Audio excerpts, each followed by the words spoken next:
The Pyramid of Kukulkan rises 79 feet above the limestone plain of the northern Yucatan. It has 4 sides. Each side has 91 steps. Add the platform on top and the total comes to 365, the number of days in the solar year. Twice a year, on the spring and autumn equinoxes, the sun strikes the northern staircase at exactly the right angle to cast a serpentine shadow that appears to crawl down the stones from top to bottom. The Maya called the deity Kukulkan, the feathered serpent. The shadow is the god descending. Tens of thousands of people gather every year to watch this happen. The structure is one of the most photographed monuments in the Americas. It is a UNESCO World Heritage Site. It has been studied for over 150 years. In the 1930s, archaeologists tunneled into the outer pyramid and found a smaller, older pyramid hidden inside, complete with a red jaguar throne painted in cinnabar and a Chak-Mul statue inlaid with mother of pearl. For decades, that was assumed to be the deepest secret of the structure. A pyramid inside a pyramid, like a Russian doll built in stone. There was nothing left to find. Then, in August 2015, a team of researchers from the National Autonomous University of Mexico held a press conference. They announced that they had been scanning the ground beneath the pyramid for over 2 years, using a technique they had developed themselves. The scans returned an image nobody had expected. Directly under the foundation of El Castillo, the soil was not solid. It was a void, a body of water roughly 25 meters by 35 meters across, up to 20 meters deep, with active current. Above it, separating the water from the base of the pyramid, was a layer of limestone less than 5 meters thick. The pyramid was sitting on a roof, and the roof was leaking. Here is the deal. For 90 years, the standard story of El Castillo has been a story about the surface, the astronomy, the serpent shadow, the 365 steps, the 2 inner pyramids found in the 20th century. Mainstream coverage treats the structure as essentially understood, a sophisticated Maya ceremonial center, brilliantly engineered, beautifully aligned with celestial events, layered through several construction phases between roughly 550 and 1300 of the Common Era. Case closed. What the 2015 scan and the work that followed it have shown is that this story is the wrong story. The pyramid is not the monument. The pyramid is the cover. What the Maya were honoring, what they actually considered sacred, what the entire ceremonial complex of Chichen Itza was built to protect, is not above the ground. It is beneath it, and the people who built the pyramid knew exactly what was down there. They knew the cenote was there. They knew the underground river ran through it. They built the inner pyramid pointing toward it before they ever raised the outer structure. The pyramid is a doorway. The pyramid has always been a doorway, and the door is starting to come loose. To understand what is sitting under El Castillo, you have to understand the geology of the Yucatan Peninsula and the religion that grew out of it. The Yucatan has no surface rivers, none.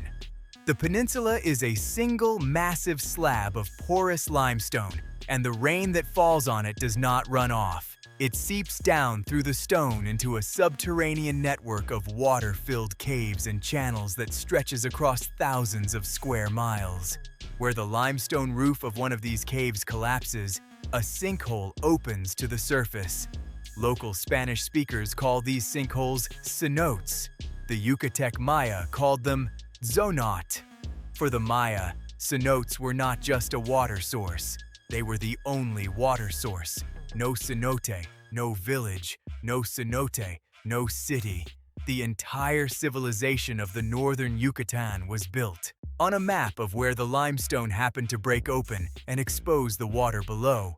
This is why Chichen Itza exists where it exists.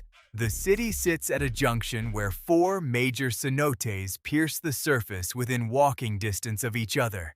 The most famous, the sacred cenote at the northern end of the city, was used for ritual offerings for over 1,000 years. Spanish chroniclers in the 16th century recorded that the Maya threw gold, jade, copper, ceramic vessels, and human bodies into its waters.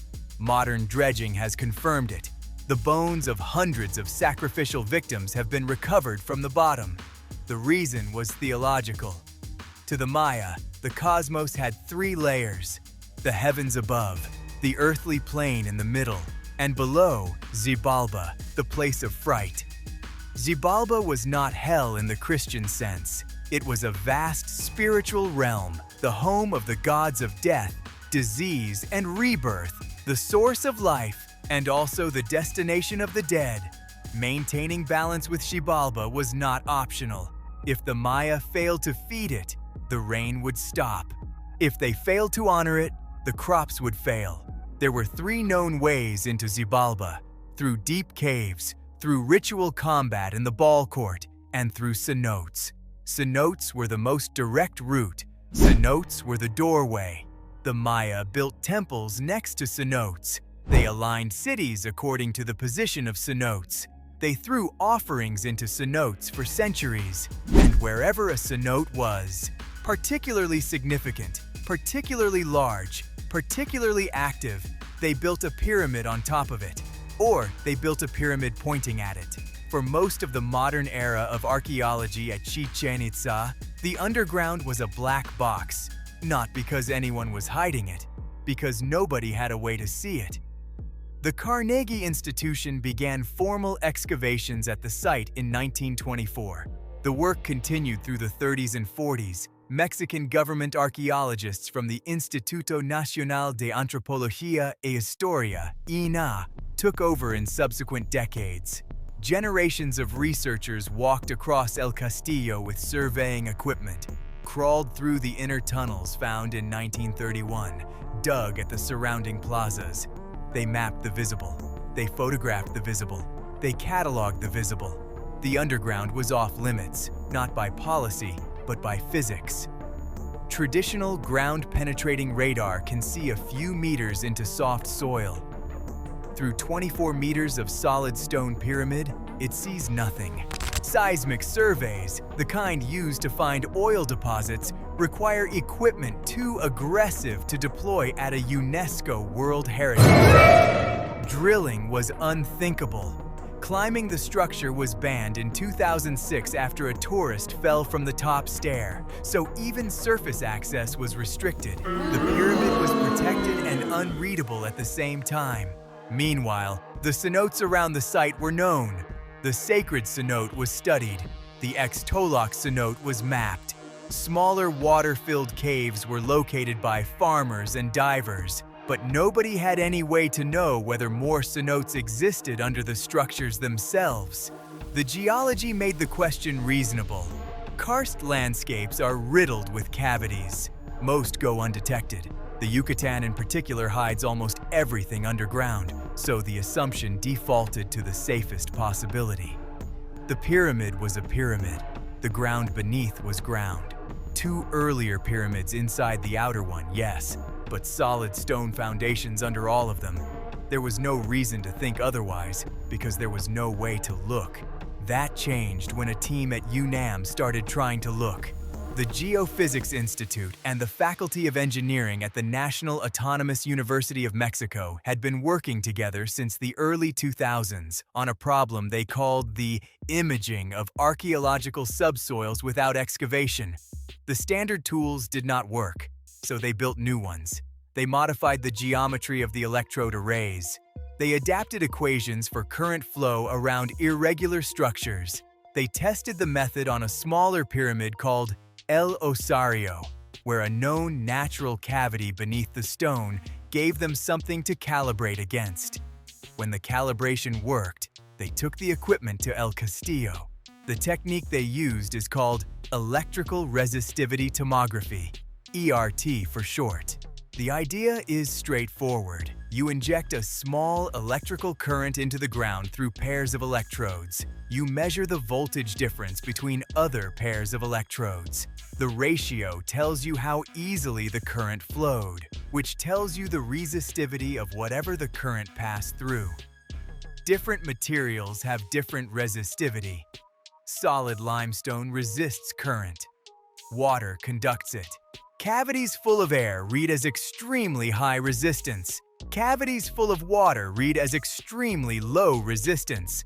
By moving the electrodes through dozens of configurations and processing the data with inversion algorithms, you can build a three-dimensional map of what is underground. The problem with using ERT on a pyramid is that the pyramid itself is in the way. Standard arrays assume a flat surface. The UNAM team led by Andrés Tejero Andrade, René Chavez Segura, Gerardo Cifuentes Nava, Esteban Hernández Quintero, and Denise Argote Espino designed new electrode geometries specifically to work around the structure. They placed lines of electrodes along the base of the pyramid in L shapes and corner configurations, ran current through the ground, and let the algorithms calculate what the ratios meant. The first scans went down deep. They calibrated against the known internal structure of El Castillo, the inner pyramid found in 1931. The technique correctly identified that internal pyramid as a stone mass with specific resistivity properties. So far, so reassuring. The method worked. Then they went deeper. They ran scans designed to image the ground beneath the foundation, the bedrock layer that the pyramid was supposedly sitting on.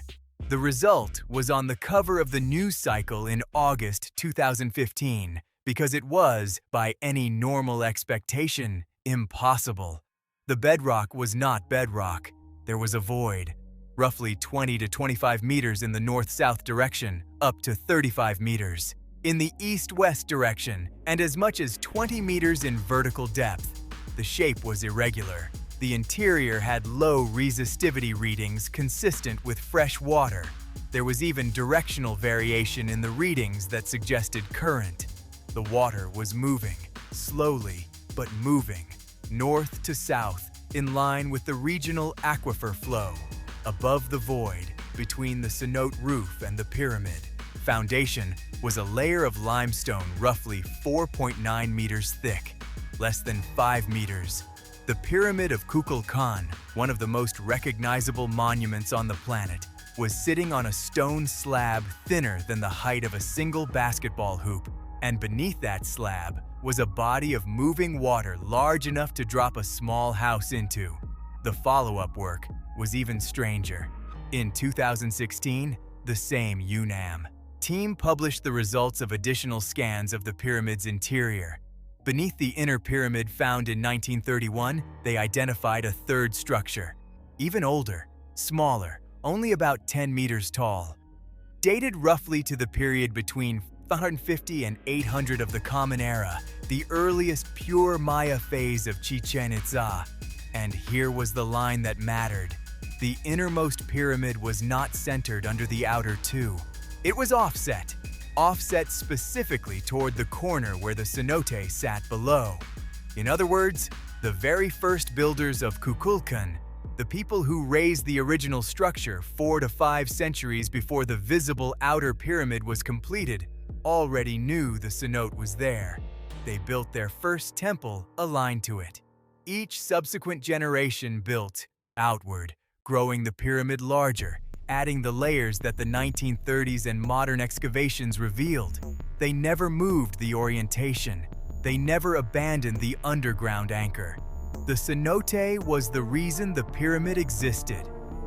Then, in 2017 and 2018, an underwater archaeologist named Guillermo de Anda, leading a project called Great Mayan Aquifer, took the work one step further. His team had been mapping the cave systems around Chichen Itza. Working under a smaller pyramid called El Osario just south of El Castillo, they discovered an underground passage. The passage led somewhere. Then, it dead-ended at a wall of stone and rubble. The wall was not natural. It had been deliberately stacked, sealed off, by the Maya themselves. The trajectory of the passage, before the seal, pointed in the direction of the El Castillo cenote. The Maya had not just built the pyramid over the cenote. They had built tunnels toward it. Then they had blocked the tunnels. Here is the part nobody likes to mention in the press releases. The cenote under El Castillo is not a static feature. It is an active piece of the regional aquifer. Water enters it, water leaves it. The flow is slow but constant, and it has been running for far longer than the pyramid has stood above it. Limestone, the rock that makes up the entire Yucatan Peninsula and the entire foundation of Chichen Itza, dissolves in water. Slightly acidic groundwater eats away at it gradually, over centuries and thousands of years. This is the same process that creates cenotes in the first place. A small underground gap grows wider as water passes through it. Eventually, the rock above thins enough that gravity does the rest, and the roof collapses. A new cenote opens at the surface. The 4.9 meters of limestone above the cenote at El Castillo was thicker once. It is being thinned by the water below it. The rate is measured in millimeters per century, not feet per year, but the direction is one way. The cenote is, very slowly, eating its way upward toward the foundation of the pyramid. Denise R. Goat of INAH said this on record at the 2015 press conference. The exact wording shifted across translations, but the meaning was clear. Erosion will eventually weaken the structure. Future generations, not this one, will face the consequences. The pyramid is not in danger this year or this century, but the geological clock is running and it cannot be stopped. There are accelerators. Heavy seasonal rains in the wet season recharge the aquifer aggressively. Shifting climate patterns deliver more water to the cave system than it used to receive. Tourist foot traffic before climbing was banned, compressed the upper soil and added small vibrations to the structure. Earthquakes in the region, while rare, contribute. Each pulse of stress is small. The cumulative load is not. There is another factor the 2015 announcement only touched on. The cenote under El Castillo is not isolated. The 4 cenotes that surround the site, the sacred cenote to the north, Ixtoloc to the south, Conjuyum to the east, and Holtun to the west, are connected through the karst aquifer. The water under the pyramid is the same water that runs through the visible cenotes. A geographer named Arturo Montero Garcia proposed in 2013 that El Castillo's exact location was no coincidence. The pyramid sits at the geometric center of the 4 cenotes. The lines connecting them cross directly underneath the structure. The 2015 ERT scan backs the idea. The hidden cenote is not there by accident. It is the central node in a network the Maya appear to have understood and mapped. Which means the structural problem is not about one pyramid sitting on one cavity. It is about a 1,000-year-old monument sitting on the connection point of an aquifer that drains a large part of the northern Yucatan. Anything that affects the regional water table affects the cenote under El Castillo. Drought lowers the water level and reduces support from below. Heavy rainfall raises the level and speeds up erosion of the limestone lid. The cenote is not a sealed chamber. It is a window into a living, breathing underground river that the Maya believed was the literal source of life. The pyramid is sitting on a door that the planet's water cycle will eventually break open. Not soon, but inevitably. And every new scan tells researchers a little more about how thin the door has become. Here is what the evidence keeps pointing to. The Maya built Chichen Itza not in spite of the underground, but because of it. The city's location, the position of its pyramids, the orientation of its inner structures, the existence of sealed tunnels heading toward unseen water. All of it points to a builder population that had detailed knowledge of what was beneath their feet. They knew where the cenotes were. They knew which cenotes were connected. They knew which ones were considered sacred. And the most sacred one, the cenote considered too important to leave open to the surface, they covered. 5 meters of limestone and 24 meters of pyramid above it. A monument built to anchor ritual attention to that single point on the surface, while keeping the seal in place. The serpent shadow that descends the staircase at the equinox is not just an astronomical effect, it is a path. The sun strikes the north face. The shadow forms. The serpent crawls down the stones. The body extends from the top of the pyramid to the head at the base, where carved stone serpent heads flank the staircase. From there, in the original Maya idea, the path continues underground, down through the limestone foundation, into the cenote, into Xibalba. The pyramid is a stage for that descent. Twice a year, the Iwasim city watched the feathered serpent god enter the underworld through the doorway they had built him. The crowd at the base of the stairs would have understood exactly what they were watching. The shadow was not symbolic, it was the root. Then the Maya abandoned Chichen Itza. The collapse of the city as a major political center happened gradually, between roughly 1200 and 1450 of the Common Era, and the reasons are still debated. Drought is one leading idea. Political fragmentation is another. By the time Spanish chroniclers arrived in the 16th century, the city had been silent for generations. The sacred cenote was still being used for ritual offerings. The pyramid was still standing, but the doorway underneath, sealed by limestone and time, had been forgotten. For the next 500 years, the cenote sat undisturbed. Tourists climbed the pyramid. Archaeologists tunneled into the inner structures. Equinox crowds gathered to photograph the serpent. Nobody walked above the cenote knowing it was there, because nobody knew. The seal held. In August 2015, the seal effectively broke. Not physically, not yet, but in terms of information. The cenote was on the front page of newspapers around the world. The 25 by 35 meter dimensions were published. The 4.9 meter ceiling was measured. The flow direction was identified. Later papers refined the picture. The 2016 work added the third inner pyramid. The 2017 to 2018 work added the sealed tunnels heading toward the water. Each new scan made the underground more visible than it had been at any point since the Maya had first covered it. There are now proposals to physically access the cenote, possibly by following the sealed tunnel from El Osario, possibly by drilling a small inspection shaft from a non-structural location. INA has not approved any of them. The arguments for accessing the chamber are serious. There may be Maya artifacts in the water. There may be additional architectural features. There may even be human remains, given the cenote's likely status as a primary ritual site. The arguments against access are also serious. Once the seal is opened, the cenote stops being what the Maya made it. It becomes an excavation. The ritual logic that placed 5 meters of stone over the water for a reason is not undone by curiosity. So the pyramid sits where it has sat for nearly 1,000 years. The serpent still descends at the equinox. The crowd still gathers. The phones still go up.